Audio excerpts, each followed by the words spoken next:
If I had to start over my career right off the bat, there's one place I'd go. There's a few things I know I could do well that I wouldn't have to worry about getting into, etc. But there's one thing I think I'd do well that would be AI proof. It would be technically economic development proof. So you're not going to have this just kind of fade into obscurity like newspapers or whatever else accounting jobs have been over time as people automate accounting. This is something that's always going to be there. It's always going to be a thing. And let's go into that one. I'm John. Just for some context here, I'm a business analyst. I've been a pricing analyst. I've been like a data administrator for a large company. I've been a supply facility manager.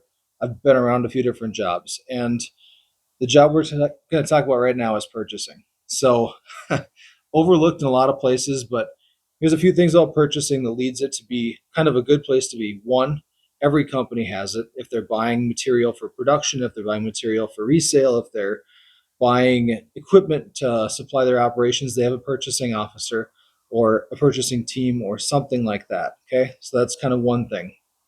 Two, purchasing is connected to the wide variety of supply chain. So the logic is if you're good at purchasing, you're going to learn about how the inventory moves. You're going to learn about how managing inventory affects the company. You're going to learn about all these other things about planning and operations and production if you have a production facility that go along with your purchasing process and the inventory that you're bringing in.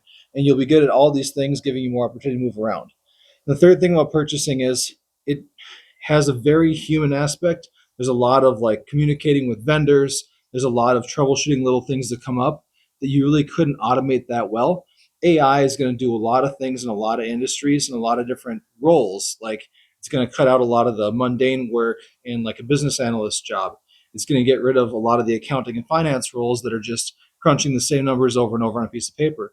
But all the human aspects of purchasing would make that relatively safe in the long run. Maybe they'll get rid of a third of purchasing people, but there's still a lot of jobs that are going to be there kind of forever. Purchasing people go to trade shows, they go to industry events, so they get to go out and see and go places and do things, which is good. They have a networking kind of background where they get to build their connections across time.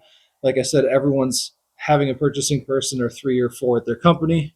So it's just generally a good job. Now, the way you'd get into this is you can get into purchasing with a college degree. You can get into purchasing with a high school diploma. All you got to do is have some sort of background working with computers.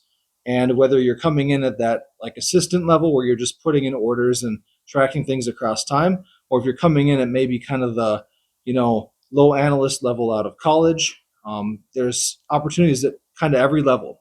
And once you're good at it, being that there's a huge human component to it, you can work your way up pretty well. So I know people who have gone from working like in a manufacturing production floor to purchasing assistant, procurement they call it at the company I work for, and now they're kind of like the mid-tier, mid-upper tier professional employee.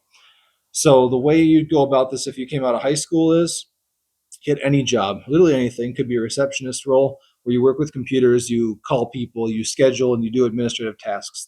That way you can prove, hey, I can do all the basic stuff you need to be able to do as a professional that works based off of a computer using software. And then you look for a purchasing assistant, purchasing agent, maybe a purchasing analyst role if it's a small company, and say, hey, I could learn this, sell yourself to the interview, and you'll get in. And then from there, you work up, just say, hey, I've learned this, I've learned this, I've learned this.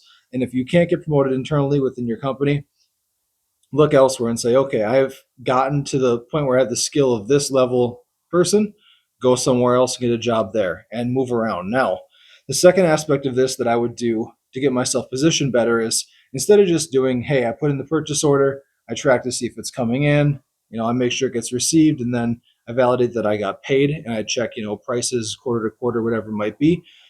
You would want to be the purchasing person that not only puts in the orders and kind of looks at the MRP, materials resource planning software that your company probably uses, but you'd also want to be the person who goes through and tracks over time and says, hey, I've noticed that these ingredients went up over time in price, or this, hardware, whatever you're buying, and track it in either Excel or have an analyst at your company make a report for you that shows you that change across time So you can start tracking and analyzing, hey, what's the changes? Make special deals, maybe call up a vendor and say, hey, I noticed that we're up this much. If we get a bulk pricing deal, could we do XYZ? And lean into the analytics side of that role. Why? Because as an analyst right now, I do a lot of work with purchasing people. They ask for reports, they ask for status on what inventory we've been writing out and losing. They work with quality teams. So whenever quality runs into problems, they go back to purchasing and say, hey, we need a new order for this, or you need to go back to the supplier and, get this cleared out and credited, whatever it might be. So you have a lot of analytic opportunity there. And then once you've learned the analytics side and you've learned the purchasing side, okay, cool. Now you can go into the supply chain management roles more. You can move over to being an analyst in a corporate area. And if you're really liking the purchasing thing, move up into management and purchasing. I'd say I've probably known a half dozen people that came up through purchasing in my corporate career who are no longer in purchasing. They're supply chain management, their operations management, things like that. So it's very wide, very diverse, and you get to see everything because you touch everything. Purchasing is one of those roles like pricing where everyone else's job, you work with everyone else, and you've seen everything and you can sell yourself around in that manner. So that's kind of why if I kind of to start over tomorrow, let's say, I'd go into purchasing. It's relatively AI proof. There's a lot of movement potential once you're in it. There's a lot of opportunity within purchasing to specialize in different areas, whether it's the human relations customer side, whether it's the analytic understanding what's happening side, or if it's the I want to specialize in an industry and have like a great network where I can cut deals and do the negotiations and be that, social power player. You could kind of specialize in either one of those areas within purchasing. And I think it's a good profession to be in. It does require a human component. I'm an introvert and I'm still saying that I go into purchasing. So you wouldn't think that probably listening to me, but I am. So just some thoughts. Figured I'd throw that out there because I know a lot of people are kind of asking themselves, what should I do for a career?